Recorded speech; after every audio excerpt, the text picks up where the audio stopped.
Sawadika! Welcome to Hot Thai Kitchen. If you follow me on Facebook, you notice that my New Year resolution for 2015 is to eat more vegetables. So today, I am making a dish that is full of vegetables and it's also very popular. It is Pat Prieo Hwan or sweet and sour stir fry. Pat means to stir fry, Prieo is sour and Hwan is sweet. So I'm doing mine with tofu, but you can use chicken or whatever protein you like or leave the protein out altogether. That's fine as well. And my version, I'd like to say, is not sweet and thick with lots of sauce. It's actually really light and feels really healthy. So let's get started. As I always do with my stir fries, I like to mix the sauce together first. So this sauce, I've got some white vinegar, which is going to be the sour part of this. And then for the salty, I've got some oyster sauce. Some, what is that? Soy sauce, that's right. Soy sauce. And the sweet part, I'm using brown sugar. Now you can use regular sugar or even palm sugar, but I actually like sort of the molassesy richness that brown sugar has for this dish.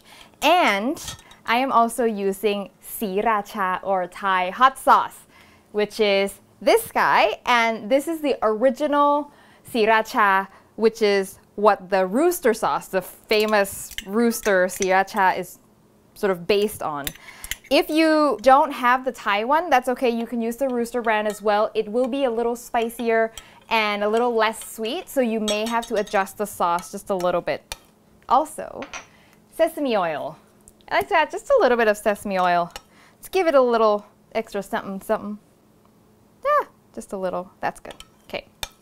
And that's it. That's the sauce. Super, super easy. You got sweet, I got sour, I got salty. Perfect. Now, I'm using tofu. When I stir fry with tofu, I always use at least medium firm because otherwise it gets too soft. And if I'm using medium firm, I also like to fry it. There are 3 benefits to frying tofu for stir fry. 1, it gives a really nice golden color and it looks pretty. 2, it creates a rough surface so it holds on to sauce better. And 3, it prevents them from crumbling because the outside gets a little bit chewier. If you don't want to fry tofu, that's totally fine. Just make sure you use firm or extra firm tofu. And again, you can use chicken, you can use shrimp, you can use whatever you like. Vegetables. I love this dish because I can throw any kind of vegetables I want in it. But the important 2 vegetables that I need is tomatoes and pineapple. They're gonna help add that sweet and sour quality to the stir fry. With tomatoes, you can use large one and slice them into wedges. I just happen to have grape tomatoes on hand, so that's what I'm using. And I just slice them in half. The little ones actually keep them whole and just make a little slit because I don't want cherry tomatoes that's hot and steaming and then you bite into it and it bursts in your mouth and it burns your mouth. It's bad news. I've got some onion, some bell peppers, whatever color you like, some cucumber, which is also really, really commonly used in Thailand as in a stir fry. I know people don't usually eat cooked cucumber in North America, but it's really good and we do put it in soups and stir fries. But I'm using the mini cucumber. At the store, it was labeled Japanese cucumber. I've seen it labeled Persian cucumber. I find them a little crunchier and they're easier to handle, and I don't know, I just prefer these to the big ones. What else? We've got pineapple, asparagus. You don't have to. It's kind of your canvas. You can throw whatever vegetables in here.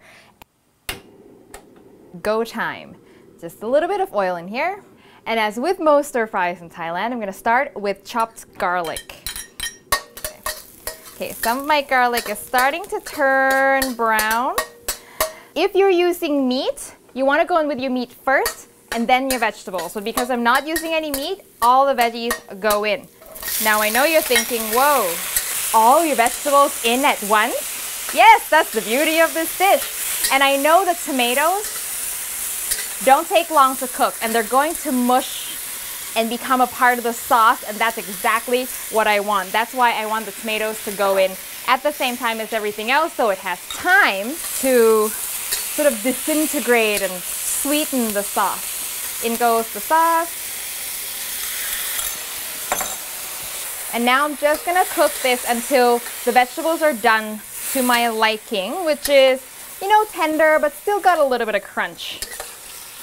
Looks like a party in the wok, doesn't it? This is why I love making this dish. Just so much fun to see all the colors. There we go. I think I am there. And if you're not sure, you can just give it a taste and go from there. I'm going to throw in my tofu at the last second because it's already cooked and I just need it to sort of mix and mingle and get coated with the sauce.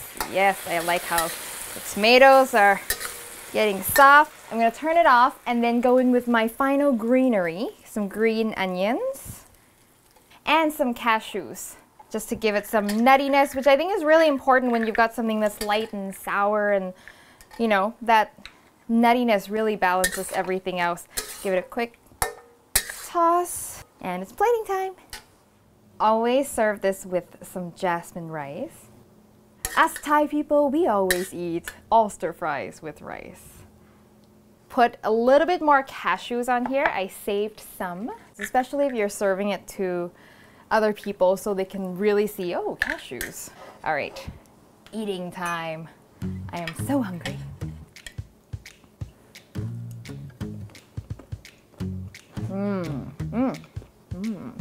See, the reason why I love using medium firm tofu is because once you bite through the chewy exterior, you get to the inside and it's soft and silky and it just sort of melts in your mouth. It's a great balancer of all the crunchy stuff. And what I really love about this particular style of sweet and sour is that it's so light. It doesn't have that rich, thick, heavy sauce. That this actually feels really healthy and I feel really good eating this. So I hope you give this a try, and oh, the recipe is on hotthaikitchen.com, and if you enjoy the show, please click to subscribe, and I will see you next time for your next delicious Thai meal.